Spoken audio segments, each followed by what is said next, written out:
Hey,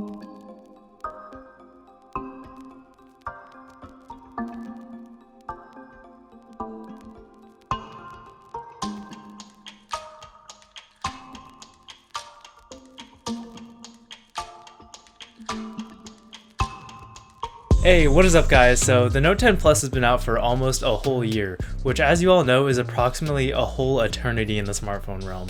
And now the Note 20 is just around the corner. But when it does finally come out, it'll probably cost roughly an arm, a leg, and probably a kidney or two, which might be more than a lot of people are willing to spend on a phone. But if you still want to be part of the Note family, you can pick up the Note 10 Plus for a steal right now. Of course, the question then becomes, should you? After all, just because something isn't a lot of money doesn't mean it's a good deal. So let's find out how good the Note 10 Plus is aged and whether or not it's worth your consideration. But before we get into that, please remember to smash that like button. It really does help with the algorithm. And if you enjoy content like this, think about subscribing and hitting the notification bell so you don't miss anything. And down in the comments below, let me know, what is it that you look for in a smartphone? I'm really curious and would love to hear your guys' thoughts. Okay, so the Note 10 Plus has been living in my pocket since the day it came out. I actually pre-ordered it when it got announced because from the first time I saw pictures of this phone, I was in love and I knew I had to have it. And it wasn't really because of specs or anything. While they were good, specs on modern phones are all so good nowadays that it doesn't really matter all that much anymore. It's not like in the old days where if you bought the wrong phone, it could be stuttering and crashing all the time. The thing that really drew me in and had me be so excited for this phone was the design. While you can disagree with me and everybody is entitled to their own opinion, I think that this is just a very handsome device. The overall silhouette of the device is very boxy, which I thought looks better than the rounded corners that most smartphones have nowadays, and it just gives it more of an industrial, businessy feel. But also it has subtle curves around the edges just to give it a bit of softness that I thought was very tasteful. The glass back is a fingerprint magnet, but when it's clean it is beautiful and I absolutely love this colorway. I really like that they didn't go with a straight jet black but kind of a bluish obsidian color. I think that it looks really stealthy and it looks just amazing. Up in the top left corner you can see the vertical triple camera array with the flash, heart rate sensor, and depth sensing camera. Personally, I always like the vertical camera arrays better, and I'm glad that they didn't put all those extra sensors on the side inside the actual camera module, because then it'd just be a huge black square, which I don't think would look very good. Build quality is also really good, very nicely put together, and the glass front and back join with the metal side rail really smoothly. And after a year of use, I've noticed no change in that. Recently though, I've been using it without a case just to appreciate the design a little bit more, and even though I've been very careful with it, the back has started to show small hairline scratches everywhere. You can only really see them on close inspection, but it's just really sad that it's not pristine anymore. So if you like to use your phone without a case, that's just something to be aware of. But honestly, any glass back phone will have the same problem, so it's almost not even worth considering. The screen, in typical Note fashion, is massive. With a nearly bezel-less 6.8-inch 1440p screen, it also kind of curves off the side so that it looks like there's almost no side bezel sometimes, which does lead to a lot of accidental touches when you're reaching across the screen, but if you plan on using this phone with a case, it won't matter at all. There's also a hole punch cutout for the front-facing camera, and personally I think this is the best implementation of a front-facing camera, apart from just completely hiding it under the screen, and is definitely light years better than a notch. One thing though is that certain apps don't really know what to do with the hole punch, so they'll just kind of cut off the top portion of the screen and you just get a big black bar. But only some apps do it, and I don't think it's a big deal. I just thought I'd mention it. The screen itself is also pretty great. I mean, Samsung has a reputation for having the best smartphone screens, and I think that definitely holds true here. The colors are nice and vibrant, and it even has a vivid mode, but I just leave it off because I like the more natural look. And having such a large, nearly bezel-less screen really makes the content consumption experience probably close to the best out there. And I'd say that the only thing that's missing is 120Hz refresh rate. But for movies and shows, it's really hard to beat the Note. It gets bright enough even for use in bright sunlight, and also dims down far enough to use in the dark without having to strain your eyes. So overall, A+ on the screen. Also, under the screen, you get an ultrasonic fingerprint reader that you can use for unlocking the phone, and when it works, it's really good. And I think that it's really cool that it's just part of the display. But because it's ultrasonic, it doesn't work with glass screen protectors. If you go on Amazon, you can probably find some that say that they work with a fingerprint sensor, but none of the ones that I've tried actually work. And even if you don't use a screen protector, the success rate of the sensor isn't the greatest. Normally, I'll just use a face unlock, but it's not quite as safe as Apple's Face ID or the fingerprint sensor. So if security is a big concern of yours, you'll just have to deal with the fingerprint sensor or use a passcode. The specs have been really great for everyday use, and I've been able to play a bunch of games, run a bunch of apps, and just navigate through the UI without any trouble with glitches or lagging. Android has really come a long way and no longer has a lot of the stuttering issues that it used to have. And while that's great and all, I think that the only spec that really matters anymore to most people is the battery life. And at 4300 milliamp hours, it doesn't disappoint. When I first got the phone, it could easily last me a whole day before I needed to plug in, but now I usually need to plug in before the end of the day. I do say that though with the caveat that I've never had a phone last me a full day after a year's use, and this is a lot better than any other phones I've used. Battery life also isn't really an issue because this supports 45 watt fast charging, and if you use that, you can get to 50% from a fully dead battery in about 20 minutes. It does start to slow down a bit once you pass about 75%, so a full charge from dead with a 45 watt charger will take around an hour. You also get the option for fast wireless charging, up to 15 watts.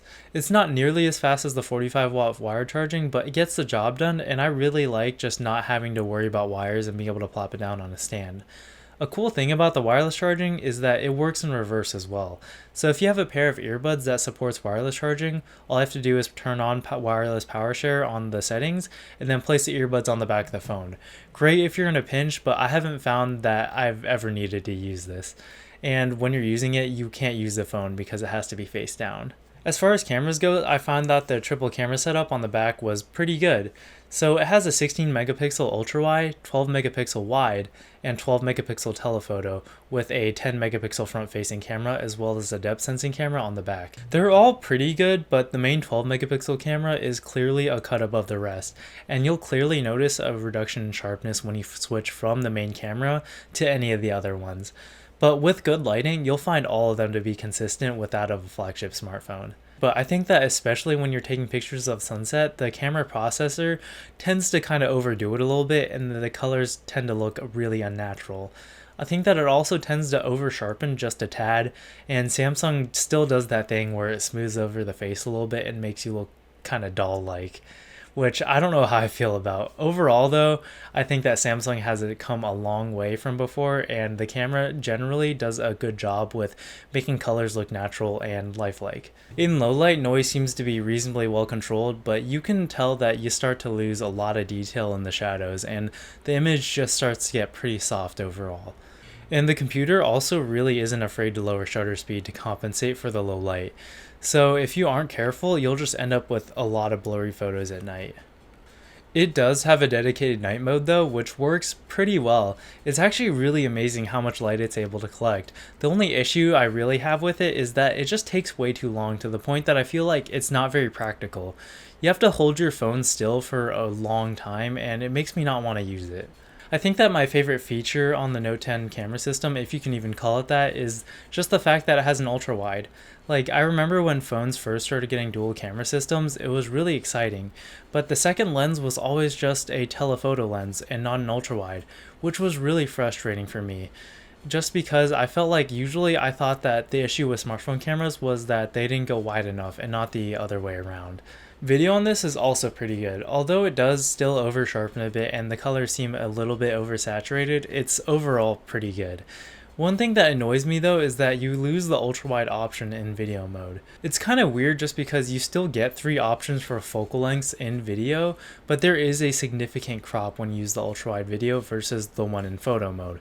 And I think it may be to accommodate for the electronic image stabilization, which works pretty well, but I just wish that the crop wasn't so aggressive. They also have a live focus video to kind of emulate the shallow depth of field you would get with a wide aperture lens, but honestly it's awful and you should never use it. And I know that was kind of blunt, but you guys can see it in action here and you'll know why.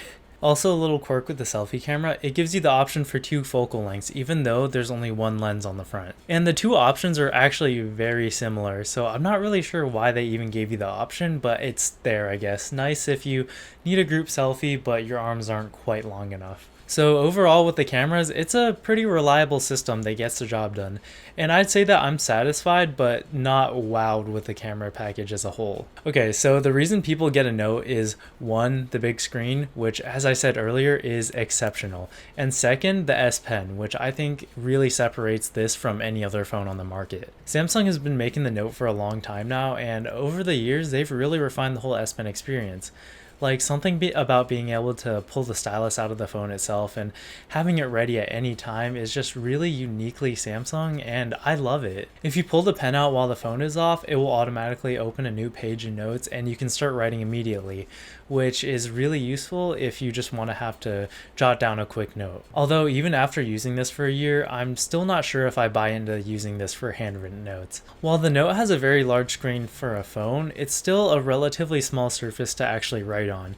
I think that I write at a pretty average size, and I think I can fit about 2 to 3 words per line on average.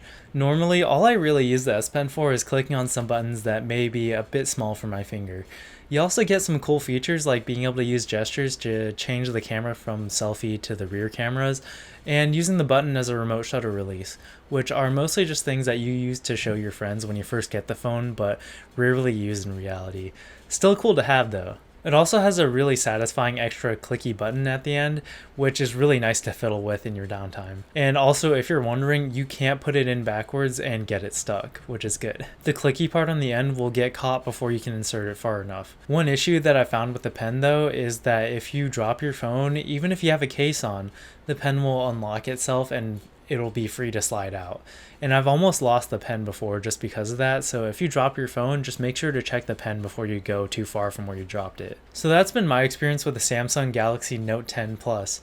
And after a year of using this phone, I still think that this is probably the best phone I've ever used. It's just an overall really reliable phone with very few compromises that has just about everything that you would really need in a phone. So if you don't absolutely need the newest phone, I would highly recommend that you check out the Note 10 Plus. I think that it's aged very gracefully and has a lot of life left in it. And if you don't want such a big phone, you should check out the regular Note 10. It's almost identical in every way, just in a smaller footprint. Anyways, that's all for today's video. I know that there was a lot of stuff I didn't cover, but I just went over the stuff that I thought was the most important for use in everyday life and in the real world. If there's anything that I didn't cover and you're still curious about, just drop it in the comments below and I'll be sure to get back to you as soon as possible. I read every single one and I'll do my best to respond to them in a very timely fashion. I know that this was a pretty long video, so if you stuck around to the very end, I just really appreciate you. So thank you so much for watching, and please remember to smash that like button and subscribe if you haven't already. See you guys in the next one. Peace.